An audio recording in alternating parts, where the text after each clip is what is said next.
I would say that the single biggest indicator we got is when Secretary Blinken was finally, like 2, 3 months after the balloon incident, finally able to get into China, and he discovered that the foreign minister didn't even have access to Xi. I think that's a bigger risk. Keep in mind that the same purge that has gone on throughout the bureaucracy has not left the military unaffected.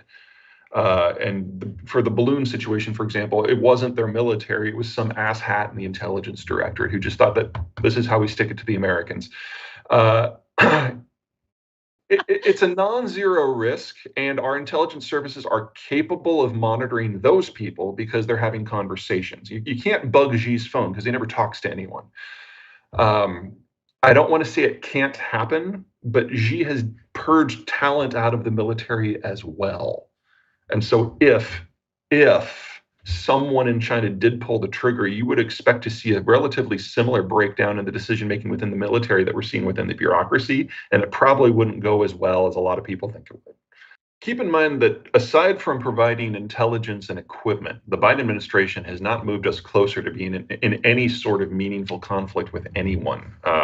This is probably what we're seeing under Trump and under Biden, the building of the new template, where the U.S. regularly puts its finger on the scales, but doesn't actually put boots on the ground. So the risk is to be borne by foreign partners. The fighting is to be done by foreign partners. So we're not going to have troops in Ukraine. We're not going to have troops in Gaza, but we are perfectly willing to step in with military assistance and intelligence in order to help certain players that we want to do better. That is probably what we're going to be doing for the next 20 years, regardless of who wins the next presidency. As for decision making within the United States, yeah, Congress is kind of a mess right now, and that's going to last for a while. We're going through our once every generation or two political reshufflings when the factions that make up the parties move around. And at times like that, you get these little cliques, like the Jim Jordan clique or the Matt Gaetz clique, who rise to prominence because the party is no longer capable of policing its own. We're seeing the same thing on the Democratic side. It's just because they're in the minority, it's not as loud.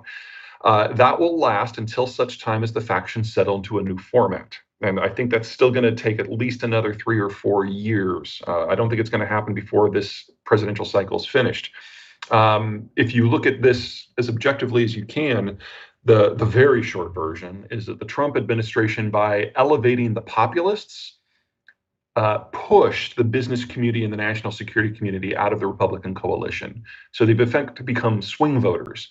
And with all this churn now, Congress is going to have a very difficult time doing anything until such time as the party structure settles into a format that is more appropriate for the environment that we're in.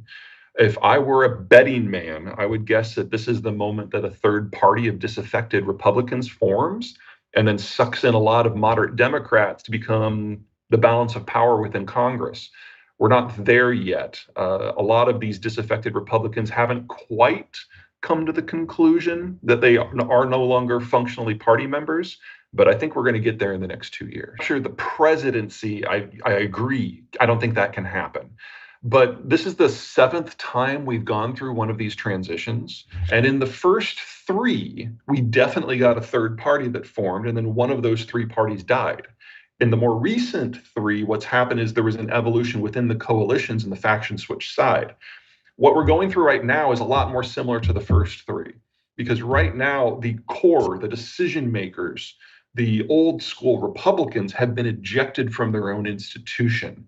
And these are people who have the money, who have the skill set, who know how to work together, and above all, have never not been part of a political coalition. So they're kind of having this allergic response to being out of power completely. That's going to trigger them to do something that, from our point of view today, might be a little unprecedented. But if you look back historically, we've done this 3 times before. Well, that is certainly Mohammed bin Salman's plan. If the Saudis decide to ignore the Palestinians and just cut the deal with the Israelis, they're perfectly capable of managing their own street. And then you have this bilateral alliance within the region that takes the most technological power and merges it with the largest regional economy and the world's largest oil producer. That's a powerful partnership. And if the Saudis do manage to move on from the Palestinians, and the Emiratis already have, the Moroccans already have, the Egyptians already have, and that would probably trigger the Omanis and the Kuwaitis and all the others to join as well. So if this sticks, you're talking about the Israelis and the Arab world more or less strategically being on the same side. And at that point, it doesn't really matter what the Americans do. In fact, that would allow the Americans just to step back and allow the region to take care of Iran. From our point of view, that might be the least bad outcome. Well, again, it's the Saudis. I mean, Palestine and to a lesser degree Israel, not an oil producer or an oil consumer or an oil transit point. So back in 1973 with the Yom Kippur War, that is where the Saudis, under the older generation, took a strong stance for the Palestinians and against the West when it came to energy policy. That created OPEC, that created all the pain that is still kind of lingering in the back of our lizard brain. But that hasn't been relevant for 30 years. So what we saw during the late 1990s and the very early 2000s is every time something would cook off in the Palestinian territories, oil prices would go up just out of emotion. But once we had the 9/11 assault and the Iraq War and the coup in Venezuela, or the coup attempt in Venezuela, the oil markets kind of wisened up and like, okay, there are a lot bigger things going on here that have a very real impact on this market than stone throwers in the West Bank. And so over the next 20 years, the Palestinians just vanished from the scene as a factor in energy. And what we're seeing today is an underlining that that is still the case. So if there is going to be an oil shock, it will not have anything to do with Palestine or Israel. It will be about the Saudi response to what's going on in Palestine and Israel. And at the moment, we're still waiting for that intergenerational argument to be shaken out. If the king wins, well, it was the king's generation that played a role in the formation of OPEC. And it will not be quiet if it goes that direction. There is a large faction of the population in Israel that are basically wards of the state. They're ultra Orthodox. They study the Torah. They have low taxes and high subsidies, and so a very high population growth, lots of kids. And they now have been sufficiently strong at the polls to generate a significant amount of the factions that are part of the Netanyahu government. And to be perfectly blunt, most of them are wastes of skin. They've never had a real job. They've never been in business. Their education is purely religious. It's not based on politics or geography or economics or anything. And they're ministers.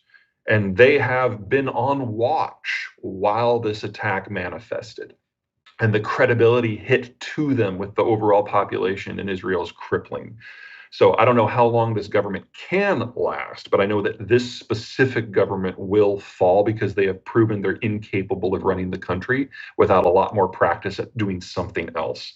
Now, whether Bibi falls or comes back in the next election, who knows? That dude is a political survivor. Do not write him off. But this specific coalition government, yeah, it is not long for this world. Yeah, well, I would say if you're Mohammed bin Salman, this is great because it's showing the writing on the wall and what the Americans want. And so, you can either align yourself with that or align yourself against that. The older generation, this is going to be more complicated because if there's one thing that everyone in Saudi Arabia recognizes is that they're fat and they're lazy and they're incapable of defending themselves. They have to have a security guarantor. And if they side against Israel in this fight publicly and loudly, well, that'll never be the United States or Israel then. And all of a sudden, then they've got to find someone else, anyone else. And all of the other options